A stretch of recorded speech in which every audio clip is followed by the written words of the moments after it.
Thanks for joining me here at the Randy Cross Podcast for Season 5, Episode 5. Got a good one for you. We've got the man when it comes to college football, Phil Steele, that puts out this magazine every single year. This is this year's edition. Look how thick this thing is. This is 352 pages of information, and I'll warn you up front, you might need reading glasses when you get done with this.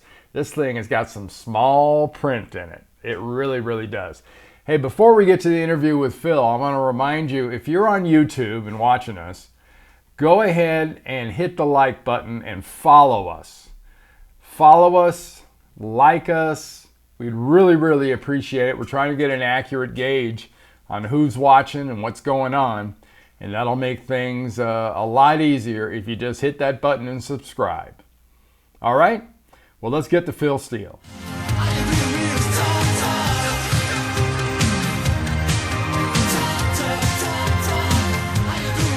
And as promised, joined now by Phil Steele. And if that name sounds familiar, then you know what is basically the Bible of college football. Phil puts this little magazine out every single year. I mean, there's only, 352 pages this year? And it's every team, every player, every unit. It's you need this if you're a college football fan. And joining me right now is the author of this magazine, Phil Steele. Phil, welcome. Hey, Randy, how the heck are you today? I'm fantastic. I am fantastic. This has got to be a really nice time of the year for you because you're done writing, the proverbial hay's in the barn, the magazine's in the barn, and now you can just sort of enjoy college football. And we're actually threatening to have a quote-unquote normal year. Yeah, it's very exciting. Compared to where we were last year at this time, Randy, when I was doing my radio circuit at this time, there was almost impending doom with every single call, if we play football this year. And so to have that is one positive. And then the other thing is last year there were so many first-year head coaches. And I talked to this year, I would say, a little over 110 of the 130 head coaches. And what I do is I send them my 2 sheets, which has every single player on the team. And they put me in the right order, 4 deep, 5 deep at every position, tell me about positions. They tell me strengths and weaknesses of the players. Last year I was talking to first-year head coaches, and I would send them my sheets, and they're like, well, Phil, you know more about my team than I do because I haven't seen these guys practice yet. So it was so nice having spring practice for every single coach I talked to, and every coach knew their team inside and out. Yeah, that's great. That is fantastic. Hey, before we get going on what's in this magazine, let me ask you 2 other questions. One is kind of football, or one is definitely football, and one maybe wouldn't be quite so much. And it has a little bit to do with your preparation for the magazine. The one-time transfer rule. Did you see that, and do you see that impacting this season pretty heavily? I think it has made an impact. You look at a coach like Dykes at SMU. A couple of years ago, 2 years ago, he played that transfer portal extremely well with all the Dallas kids coming in. And I think that really has got a lot of teams saying we need to do that, and we saw that. A lot of teams filled their weaknesses. In fact, I would talk to coaches, at the start of May or even the middle of May, and we'd get to a position. I'm like, you sort of need somebody there. They're like, yeah, I do. I'll let you know who we get when we bring them in. We'll bring them in before the magazine goes to the press on June 15th. So I think a lot of coaches filled their needs that way, and it made the magazine a little bit tougher. We had to make some adjustments. But to give you one big example. Luke McCaffrey last year was playing for Nebraska, and he transferred to Louisville this year. And then you get the announcement at the end of May that he's transferring out of Louisville. So I'm like, oh, well, we're not going to be able to put him on his team. Lo and behold, Mike Bloomgren of Rice gives me a call on June 13th, 2 days before we go to the press. Says, Phil, we signed Luke McCaffrey. He's coming in. So we were able to put him first-string quarterback at Rice, change the quarterback right up, change the offense right up, change the Phil's forecast, and adapted it even that late, 2 days before the magazine went to the press. Flexibility is a wonderful thing, isn't it? Yeah, I tell you what. I bet you he's listed as a backup quarterback at Louisville in every other magazine out there. You're right. You're absolutely right.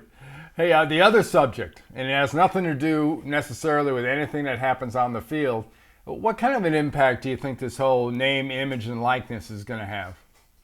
I think the rich are going to get richer, Randy. The teams with the biggest boosters are going to land the best prospects. by throwing some cash at them. That's personally what I think. So I think we will see the rich get richer in this respect. All right. Well, let's get down to what I said earlier. What's in this magazine? Let's start with the Power 5 conferences. Can you? Where do you think they rank, in your opinion, these 5 conferences? Well, I'm going to go way out on a limb here, Randy, and I'm going to call the best conference in college football the SEC. How's that for taking a big chance this year? Wow. Yeah. I think when you look at teams like Alabama, Texas A&M, Georgia, all 3 of those teams are clearly national title contenders. Of course, the depth in the conference is huge. And, the one thing about last year, keep in mind, a team like Tennessee, for example, finished just 3-7 last year, but they took on 10 SEC games. 5 of those teams were ranked. This year, you look at Tennessee's schedule, and they've got 5 games that they're going to be favored in. They're taking on 5 teams that they will be favored in. So I think that's going to make a big difference this year, is the fact that these SEC teams are generally going to have better records because they're not playing pure SEC schedules like last year. Number 2, I went with the Big Ten. Number 3 this year, I actually went with the Big 12. I like what they got at the top with Oklahoma, Iowa State, and even the next tier, which is Texas, TCU, and Oklahoma State. Number 4 is the ACC. And then number 5, I put the Pac-12 for the Power 5 conferences.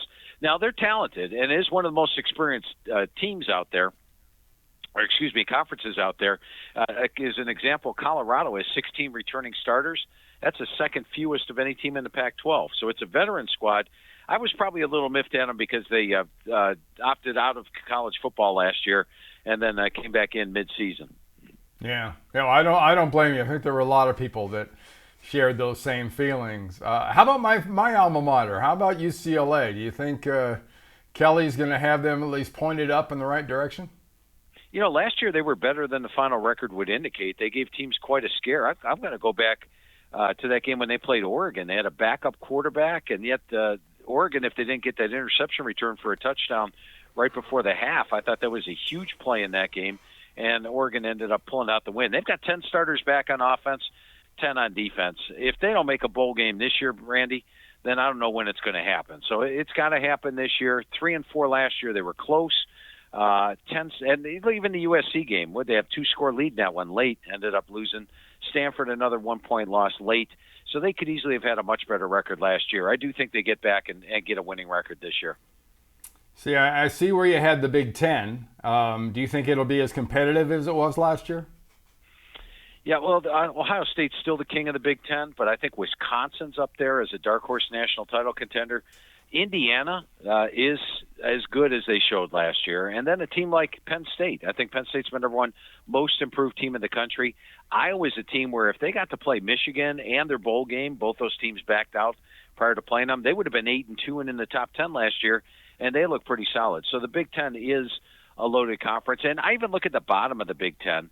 You take a look at a team like Illinois. Brent Bielema takes over.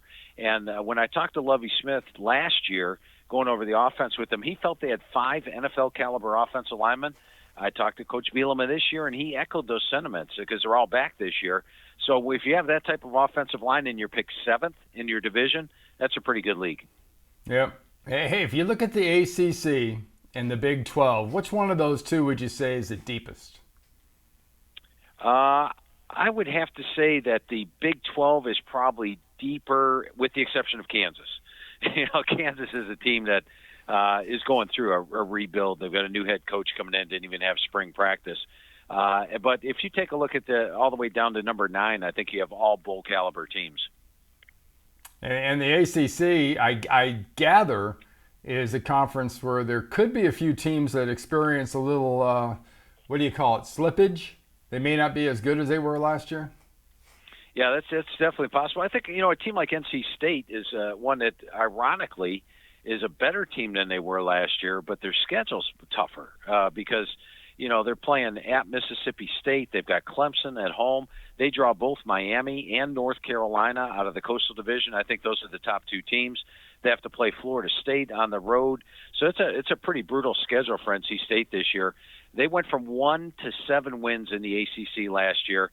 I think they might have a tough time matching that, but they are the second most talented team in the Atlantic. I think your 2 major contenders for Clemson this year are North Carolina and Miami of Florida.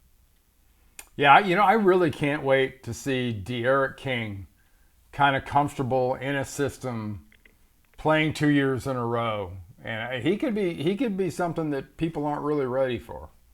Remember, he had those 50 touchdowns at Houston 3 years ago, Yeah. and oh man, if he didn't tear that ACL in the bowl game. But I talked to Coach Diaz, and he feels that he has met every single benchmark that they needed him to reach, and that he will be ready to go once the season rolls around, and that's big. But if you watch the spring game, I also like Jake Garcia and Tyler Van Dyke. I think they've got good, talented freshmen behind De'Aaron King, but De'Aaron King is quite a playmaker. 50 touchdowns at Houston 3 years ago.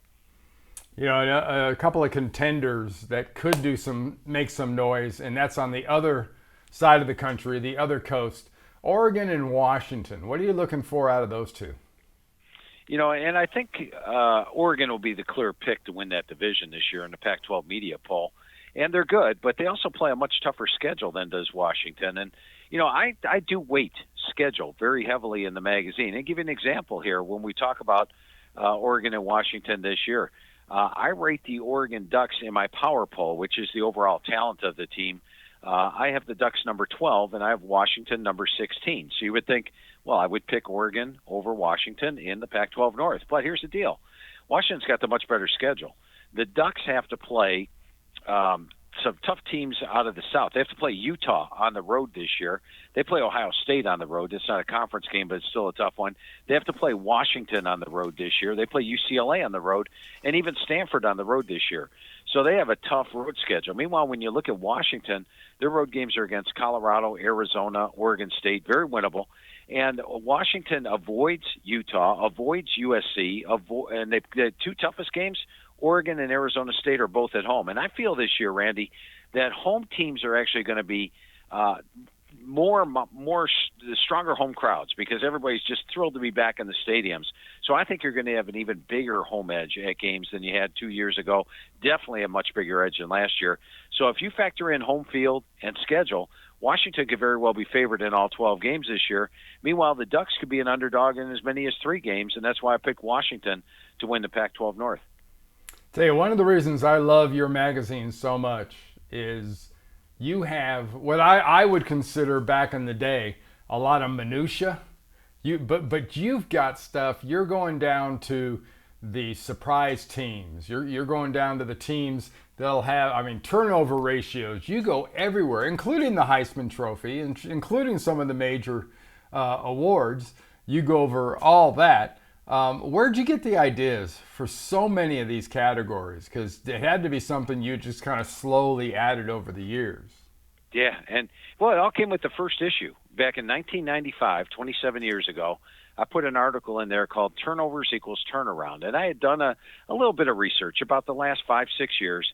And I said, boy, teams that have negative double-digit turnovers improve their record 75 to 80% of the time. Meanwhile, teams that had positive double-digit turnovers, really a lot of good breaks the previous year, have worse records 75 to 80% of the time. So I put that in that first issue and worked like magic. And that got my mind percolating. First of all, I'm a numbers guy. And second of all, I'm like, well, what else has factors? I got close wins, close losses, the YPP factor, the YPP, which is yards per point. Found that teams that had really good ones one year generally are headed for a weaker season the next year. We added the experience chart, which not only gives you the seniors and the in the two deep, but also the percentage of lettermen returning, percentage of offensive yards returning, tackles returning, offensive line career starts. And this year we added another category, big plays on the defense returning. So I just kept adding all those, and these were analytical articles before analytics was king like it is now. So every year I try to add something new, something different based on looking at the past. And I've got a computer, Randy, which has every stat or every team statistically back to 1990. So it's easy for me to sort and get all this data. How difficult is it for you to look at a Heisman Trophy type race? Because I started going back through some of my back issues on your magazine, and it's pretty crazy how close you get, and that's got to be extremely hard, especially considering you're sometimes 7-8 months out ahead of the whole subject. Who are your contenders this year? Yeah, I'm looking last year. Who was the leading receiver at Alabama midseason? it was not Devontae Smith. No, you're right. And who would have projected him at midseason as a Heisman winner when he was the number 2 receiver in Alabama? So you don't even know halfway through the season who the winners are. I went with a surefire thing, I think, in Spencer Rattler of Oklahoma. We've seen Lincoln Riley, when he's had a veteran quarterback, has had 2 Heisman winners and a Heisman runner-up. Well, he's got a veteran quarterback now. And I thought Spencer Rattler really showed a lot of improvement after getting benched against Texas last year. He responded in the right way and really had a big second half of the year. He's got loaded talent around him. My best offensive line in the country, and we'll be talking about that on the Joe Moore Award Committee calls. Yeah. He's got my number 2 wide receivers in the country, my number 4 running backs, and I think Oklahoma's got the defense this year as well. So I've got Rattler winning the Heisman, and I think entering the season you have to look at the big names, or Sam Howell in North Carolina, Matt Corral of Ole Miss, Keaton Slovis of USC. But then you have to look at the 3 teams that have brand new quarterbacks that are title contenders. How about DJ Younggalelei of Clemson? They put up 38 points per game in his 2 starts. Bryce Young, well, he's a quarterback at Alabama. Mac Jones was a quarterback last year, a first-year starter. He had 41 touchdowns, 4 interceptions all year. And then how about C.J. Stroud? Ohio State has a position at quarterback where they have 0 career attempts. First time since 1952. C.J. Stroud hasn't even been named the starter there yet, but I think he's one of the will be a Heisman finalist this season. Well, I tell you, the guy that really stands out to me, and for a different reason, so many people are questioning Clemson because they think they have an inexperienced quarterback. And I look back and I tell people all the time, I said, did you see these games earlier in the year when Trevor Lawrence had COVID? I mean, Younggalelei, he had unbelievable games. That game against Notre Dame, they lost to the Fighting Irish, but it wasn't because of him. Yeah, and they put up 448 yards against Boston College, 470 yards against Notre Dame. They totaled 34 points and 40 points. So they averaged 37 points per game with him as a starting quarterback. And they probably have a better offensive line and better receiving core than they did last year. So that makes them pretty dangerous. And if this kid is what you want out of a quarterback, I mean, he is huge. He's 260 pounds. He can run. He can throw. And he dealt with a little bit of a shoulder injury last year. I think he's 100% healthy. He should be in for a big year. Are there any possibilities? I know we got a non-quarterback last year. You talked about Devontae Smith winning a Heisman. Are there any defensive players that you think that will get some kind of recognition or will merit some talk? Somebody that comes up and just gets an ungodly amount of sacks, perhaps. I think that's always a possibility coming into the season, and I think we saw with the Heisman voters last year, where they almost wanted to pick somebody that wasn't a quarterback, and I think that sort of fueled Devontae Smith down the stretch. So I think now the thing would be if a defensive player does step up and have that big year. I would say Kayvon Thibodeau of Oregon would be a prime candidate coming in for that defensive end spot.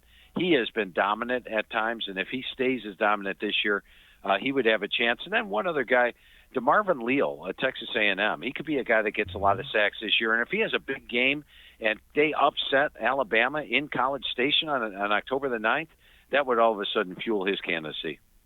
You know, there's a team in the SEC that kind of appeals to me, and you've talked a little about Alabama and Georgia and Texas A&M. Love to get your thoughts on Florida and Dan Mullen's football team. It's a team that last year looked as good as anybody and had some trip-ups, let's put it that way.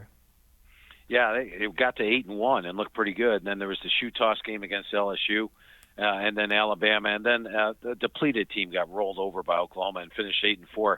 Georgia actually finished ahead of them in the AP poll. This year they only have 5 starters back on offense. They lose their quarterback, Kyle Trask. They lose their top wide receiver, and Kadarius Toney. They lose their top tight end, and Kyle Pitts. They lose their number 3 receiver, and Grimes. They lose 2 offensive linemen, and only have 5 starters back on defense as well. So it's a rather inexperienced team in a year where everybody has 16, 17, 18 returning starters. And the other thing about Florida and Georgia this year, you know, every other year, one of those 2 teams gets 3 SEC home games, and the next year they get 3 SEC road games. Well, it's Georgia's beneficial year. They only have to play 3 SEC teams on the road, and all 3 have first-year starting quarterbacks, Auburn, Tennessee, and Vanderbilt. Meanwhile, Florida only gets 3 SEC games in the swamp, the Georgia games in Jacksonville, and whereas Georgia misses Alabama, LSU, and Texas A&M out of the West, Florida has to play LSU and Alabama out of the West. So with only 3 home games, I think it'd be very tough for them to close the gap on Georgia this year. You know, last year Pitts was sort of almost the story of the year. You weren't going to get a tight end / receiver win a Heisman. It's bad enough they gave it to a wide receiver in some people's eyes. But is there another guy out there with that kind of tweener designation for 2021 that people should keep an eye out on?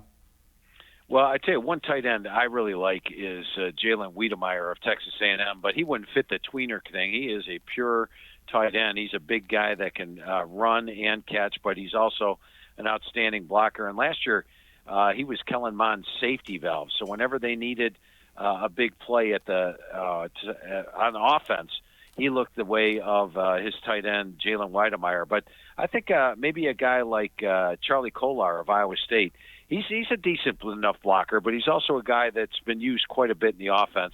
But I don't think we're going to find anybody as dynamic as Pitts this year. Yeah, it's probably a pretty safe bet given the amount of things and the things that he did. Hey, out of the group of 5s, who are the top 5 teams on that side? Well, I tell you what, there's one team I want to focus in on because I think they actually have a legitimate shot at making the playoff this year, and that is Cincinnati. And the reason I say that, Randy, is that I think they're going to be in the top 10 at the start of the year. And if they start the year in the top 10, you look at last year, they ran the table. They played in the Sugar Bowl against Georgia and led almost the entire game. Georgia pulled out a late win by 3 points at the end, but they finished in the top 10. I think they start the year in the top 10 this year, and that's going to give them a jump on everybody. In week 3, they play a ranked team, Indiana, on the road. Knock them off, they get a bye, and then the next week they play a top 10 team in Notre Dame on the road.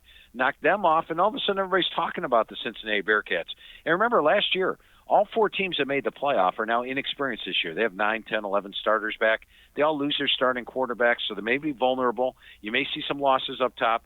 And if Cincinnati can run the table again for a second straight year, have those 2 big wins under their belt, playing in the toughest group of 5 conference, I think they'd have an actual shot at making the playoff. But some other names for you to keep an eye on this year. Definitely watch Louisiana.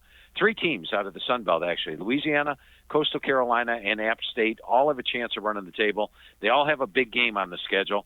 And then UCF of the UCF Knights, brand new head coach, but they bring in a lot of Auburn transfers.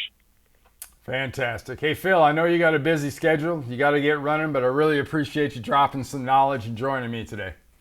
Hey, and the one thing I want to point out to your listeners, saving a little bit of gas money, Randy, is that we're only available at Barnes & Noble and Books A Million this year. So if you're out looking for the magazine, Barnes & Noble, Books A Million, but as you mentioned, 352 pages loaded with information. Always enjoy talking football with you, Randy. Thanks, Phil. Appreciate it. And yeah, I got mine at Barnes & Noble.